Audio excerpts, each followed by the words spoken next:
I don't know if you've seen that comedy sketch by Michael McIntyre. You know the one where he's leaving the house, like to go anywhere, and he says like before he had kids, leaving the house was a very simple matter.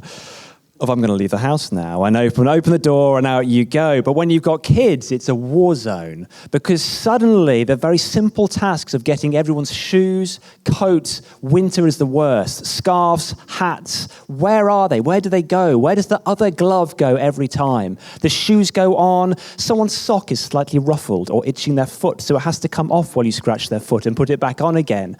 Someone can't find that glove. It's the wrong hat. It goes on and on and on. But the problem is, actually, the trials of it don't stop when you leave the house, but we tend to find actually the school run is also fraught with challenge.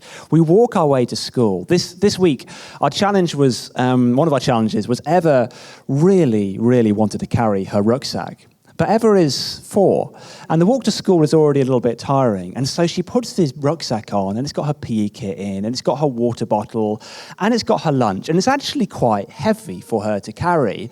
And so me and Esty and Jake are going along, and Eva is plodding along in the back, weary under the weight of this thing. I'm like, Eva, can I carry your bag? And she's like, no, I want to carry it, but I'm so tired. I can't go to school. I'm so tired. I'm like, Eva, it's just your bag. If you let me carry it, you'll be fine. Eventually, about 100 meters from school, she was like, Daddy, can you carry my bag, please? And I was like, sure. And I took her bag, and she ran as if nothing had happened all the way to the school gates with me with her bag, like trying to jog and catch her up. Now, we'll come to this passage today, and it's kind of a familiar one for us, isn't it? I think a lot of us have heard these just beautiful words of Jesus. And we think about Jesus, and we know him as this revolutionary figure. And we know him as the Lord who calls us to lift our cross and to follow him. We know him as the most challenging, radical, revolutionary, loving person that we have ever met in our lives. And then there's these beautiful words of comfort to us, which meet our moment right now into the places of our feeling wearied and burdened. And he brings to us words that are so powerful. And I want to just unpack them a little bit today because, again, I just think the Lord is speaking specifically into our place at this moment where many of our words have been weary and burdened, but wants to also speak a fresh perspective on this place. I want to just have a quick look at those words. The Bible, the New Testament, is written in the Greek language. And I just want to pull out those words, weary and burdened, because there's depth in them. The Greek word for weary is kopiao, which means to labor until worn out or depleted, exhausted. It's something called an active verb, which means that you are the one doing it. So the sense is that the person who is feeling this weariness has been giving out and choosing to do something to the point at which all their reserves are depleted. They are ever on the school run, who has been giving it everything with slow step after slow step. And that weariness just starts to come in. And I think many of us, when we just think about our current moment at the moment, and every person who actually in this place says, I feel tired, we can just think, actually, where are these places where actually my work life has been demanding, or my social life has been demanding, or I've just been giving out too much, and I've started to feel this kind of weariness and emptiness that comes from it. But Jesus then puts his second word in, it's phortizo in the Greek. And it means to cause someone to be literally weighted down. It's from a different word, photos, which means to carry cargo. Can be used of a beast of burden. Again, Eva with her rather overly heavy rucksack comes to mind. This is a passive verb. And so it almost has a sense of something that has been done to you, someone who has been weighted down by the stresses and the strains and the troubles of life, the expectations that people put on us, the demands that just come onto our soul and just move us from that position of lightness, freedom, and grace into this feeling weighted down. And with these words of Jesus, we just feel that yearning that someone would just take that load off us so we can run with the weights gone. Jesus wants to bring words to us of this kind of ilk as we look into today. And I want to begin from this place, essentially with that question of like, what are we feeling in our souls? And as we started this new year, really, in many ways, we've been responding to I just felt like both personally and also in so many conversations, there's been a feeling of almost like weariness in our discipleship. Heavy, burdened, weighed down. And yet Jesus has been wanting to say to us, that might be where you feel like you are, but I want to give you this fresh perspective. There's a different way of walking in this season. Now, if we're feeling that, and I recognize it may not be all of us, but if we are feeling that, there's maybe two responses that we can make, two different directions that we can walk in this. And they're given to us quite well in Proverbs chapter 3. There's a beautiful verse in Proverbs 3, verse 5. And it goes like this: trust in the Lord with all your heart and lean not on your own understanding. Now, I've actually got a slightly checkered history with this verse. Some years ago, I was in Malawi doing some work with Scripture Union, and we took a group of Bible study students on a weekend away. And we were like, we really want to have a good verse that kind of just inspires and disciples and just beds these students in the words of Jesus. And we thought, let's put Proverbs 3, verse 5 on the front of their booklet for the weekend. The problem was one of us made a typing error when we were doing it together, and we actually put Proverbs 5, verse 3, which reads, "For the lips of an adulteress drip honey, and her speech is smoother than oil." I don't know what kind of weekend those poor people thought they were coming on, but it wasn't the one we were intending. We were going for this one, which gives us this beautiful juxtaposition. Lean on your own understanding. Lean on yourself. Lean on your competence, your wisdom, your internal and external resources, your abilities, or, quite simply, trust in the Lord. Jesus brings words into this moment, into this place, where we feel like our reserves may be depleted, to say, what will you do? Will you lean into your own reserves? Will you seek to be stronger and to fix yourself, or will you lean more into me? What in this moment are you going to lean on? Sometimes, I think so often as Christians, we can end up, when we feel like things are going more difficult in our faith or our faith journey, we can end up leaning more on ourselves. And we can think, okay, I'm feeling tired, I'm feeling jaded. What do I need to change? I should change my exercise routine. Or I should try a new motivational talk on TED. Or I should change my therapist. Or I should change my diet. Or I should change my career. Or I should do something which controls a new scenario for me. These may not be bad things. But actually the Lord is always saying, no, you will find your fullness primarily in me. I may direct you to some of these other things. But trust in the Lord with all your heart and do not lean on your own understanding. Tim Keller, who writes on the biblical principle of idolatry, says that actually we can turn anything into an idol, something that is more ultimate to God than God to us, if we try to make it our most fundamental source of happiness. If anything becomes more fundamental than God to your happiness, meaning in life, and identity, then it is an idol. It can also betray slightly deeper thoughts that are maybe not right, that are dysfunctional and not true. We can start to think that we need to be qualified and able before God can call us and use us. God only wants us to be a part of his ministry and his work if we were all together. And if our mental health is where we wish it was, and our physical health is where we wish it was, and our financial well-being was where we wish it was, and our academic ability was where we wish it was, and our ability to communicate was where we wish it was, and all of it. And we can line up all these ifs of being strong enough and clever enough and well enough and able enough with the right social standing and the right number of followers on Instagram or whatever it is to say, then when I get there, God can use me. God brings the most beautiful and distinct truth to us, that actually he wants to use us right in the moment that we are in, right now. Trust in the Lord with all your heart and lean not on your own understanding. Into this passage of being burdened and weary and feeling weak, Jesus' words are so beautifully simple. They're not change your diet. They're not seek a new therapist, seek a change, try and get stronger and then come back again. That in the moment of that weakness and that burden, come to me. So simply, come to me. Lean on me. If you are feeling weak, if you are feeling jaded, if you are feeling exhausted, if you are deconstructing, come to me. Seek me. I am the source of your strength. I will give you rest.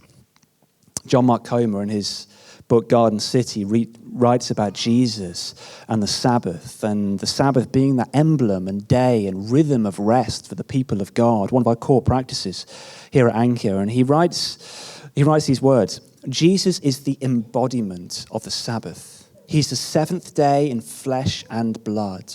We can come to him and find rest, not just on the Sabbath, but all week long. But there's a bit more here as well. It is come to me, Jesus says. But then he goes on to say these words in verse 29. Take my yoke upon you and learn. The word for learn there is manthano.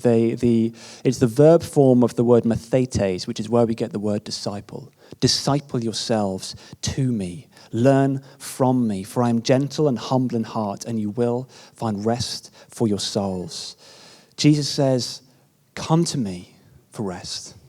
Direct all of yourself, your weary self, towards me for fullness and for life. But then he also says, look at how I live and imitate it. As a disciple in the first century would follow their rabbi, would look at how their rabbi lived, would listen to what their rabbi taught, but would also observe everything about their rabbi, like how they ate their food, how they interacted with people, how they loved people different from themselves, and all of it. Jesus says, observe me and watch how I do it. Now, the extraordinary thing is, and the surprising thing is, that actually the very next verses show how Jesus approaches the idea of rest. Because as we go from these verses, we go straight into stories about Jesus on the Sabbath.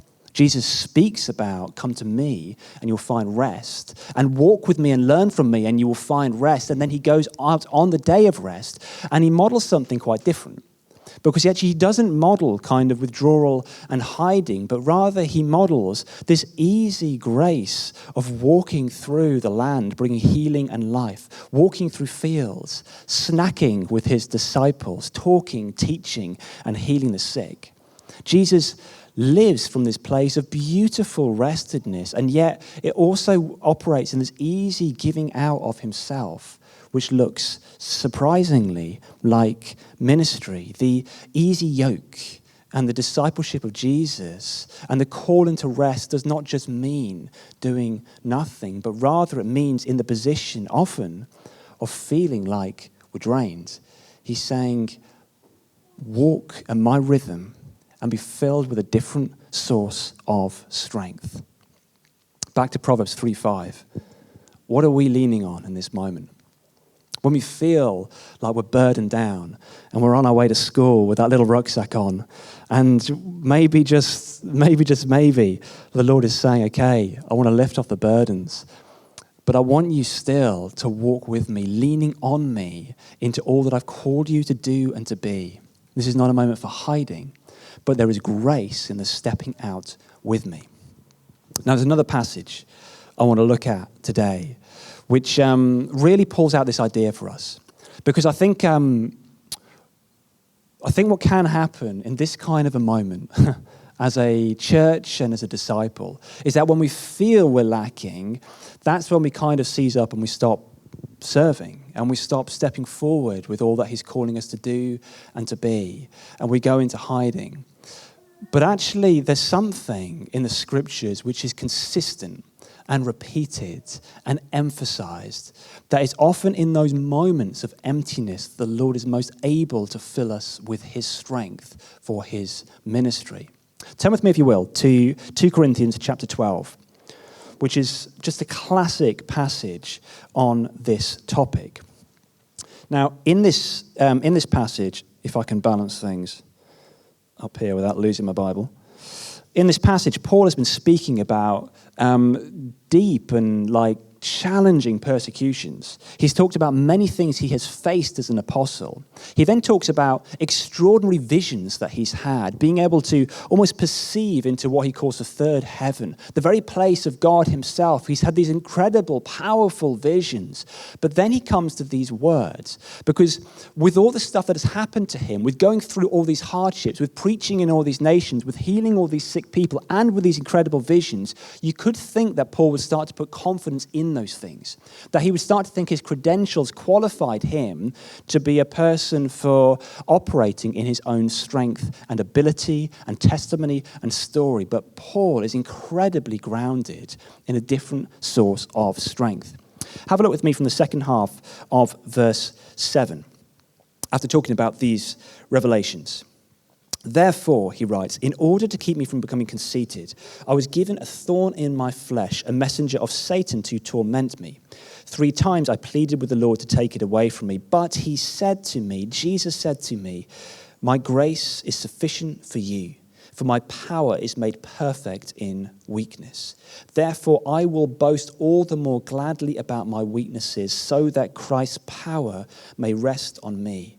That is why, for Christ's sake, I delight in weaknesses, in insults, in hardships, in persecutions, in difficulties. For when I am weak, then I am strong. We just need to pause for a moment with those words, because they are so radically countercultural, right? We in our culture, logically, would always say, when I'm strong, then I'm strong. That makes sense. When I'm able, I'm strong. When I know all the answers, then I'm strong. When I have the right abilities and credentials and connections and all of those things, then I am strong. But Paul says, actually, in the very moment of feeling completely empty, that is the moment where there is the potential for God to do more through me. Simply this, because then it's him filling me with my empty hands rather than me doing it without him or by myself. Because it trusts in the Lord with all my heart and leans not on my own understanding. Because it is me moving, saying, Lord, if you do not show up with me in this moment of giving out, then it will just be me, which can achieve such a small amount of stuff. But when the Lord of heaven and earth meets me in my availability and my weakness, then he can pour such power on it to release a kind of fruitfulness which is so much more than we can dream of or imagine. God is calling a people who will be willing in their weakness to say, I will go, even in the places where I feel incompetent and unable and like I can't do anything, because in that place, when we say we'll go anyway, we say, Lord, it's got to be you. It's got to be you. It's so much more than me. It's got to be you. When we look at the scriptures, we find this again and again and again, that rather than God calling out those who are competent and able and feel like they can do it all in their strength, he says, actually, in the place where you feel weak, you feel like, therefore, I can't do anything. I've got nothing to bring. I shouldn't even be here by rights, because look at all these wonderful, competent people around me who must have no problems in life. But actually, in that very moment, the Lord is saying to you, come with your emptiness, because therein can move my fullness. What we offer when we feel empty is such a powerful offering before the Lord. Paul writes about this in 1 Corinthians chapter 1. He wrote these words, but God chose the foolish things of the world, that's us, by the way, take no offense, to shame the wise. God chose the weak things of the world, that's us, by the way. Please take no offense, to shame the strong. God chose the lowly things of this world and the despised things. It starts to sound more offensive now, but it's so true. And the things that are not, to nullify the things that are, so that no one may boast before him. It is because of him that you are in Christ Jesus, who has become for us the wisdom from God. That is our righteousness, holiness, and redemption. Therefore, as it is written, let the one who boasts boast not in their strength, but boast in the Lord. James 2 verse 5, James speaks on similar themes. Listen, my dear brothers and sisters, has not God chosen those who are poor in the eyes of the world? That can mean in so many ways, who are lacking in the right credentials, abilities, and resources in the eyes of the world, to be rich in faith and to inherit the kingdom he promised to those who love him. Or as Jesus simply says in Matthew 5 verse 3, blessed are the poor in spirit, for theirs is the kingdom of heaven. Every single one of us is so gifted to participate in the work of God. He says to all of us, every single one of us, the body will not operate well without our participation. We don't just come to church to attend something on a Sunday, but we are the church throughout the week. We are the people of God, and every one of us, he has put things within us that the church, the bride of Jesus, will not be complete unless we bring it. I think in this moment, God is calling some of us out from the excuses of not being enough, to say you are full of giftings, and he has placed things upon your life that you do not need to feel strong to move within. There are hidden gifts on our life that he wants to call out and send us out with. And in your moment of feeling empty, there you are so strong. But I think there's something even a little deeper on this. Because in my experience, often actually the very place of our vocation can be almost partnered with a place of weakness. Like for Paul, there was this thing of actually he needed to learn that the power of Jesus was made perfect in his weakness. I think sometimes in the place of our specific calling, we can actually have something which feels specifically weak there. I've mentioned this a couple of times in the past few weeks, so I'm not going to delve into it too much, but I've mentioned a few times recently that a huge challenge for me in stepping into ministry was fear of public speaking, crippling fear. And you always laugh at me when I say that because it's just not fair, is it? But I was asked to give a reading at a friend's wedding.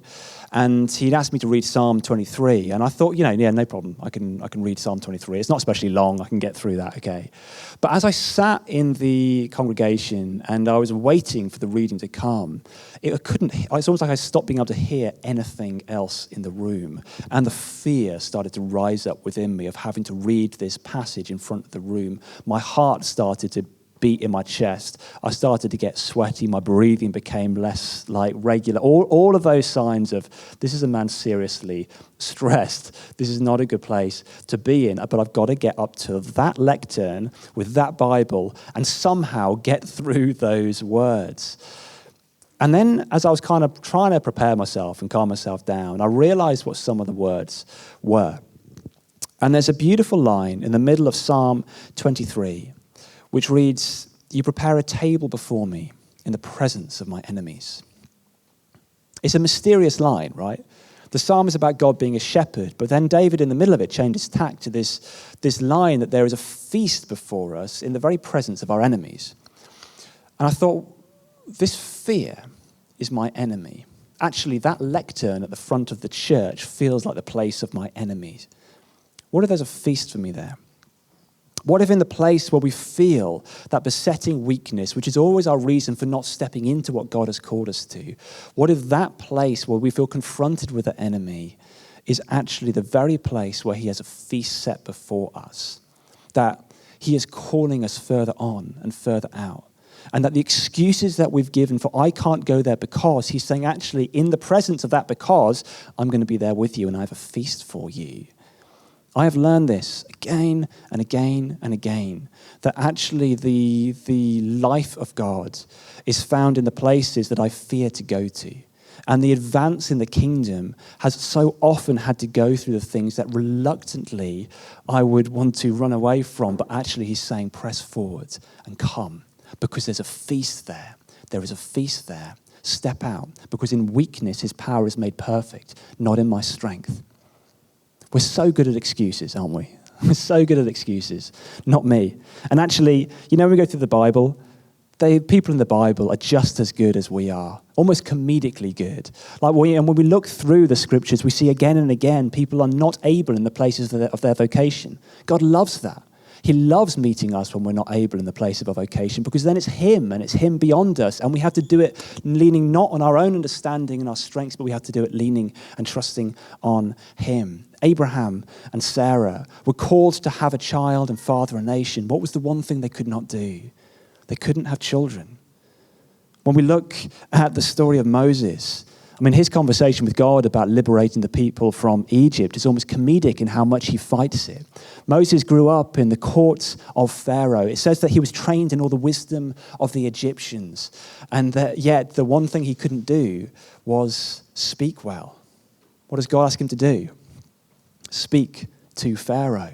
The very place of his weakness, God says, go and do it. Gideon had no social standing, but he was called to lead the nation. Ruth was not a Hebrew, but she was called to be the great-grandmother of kings. David was too young.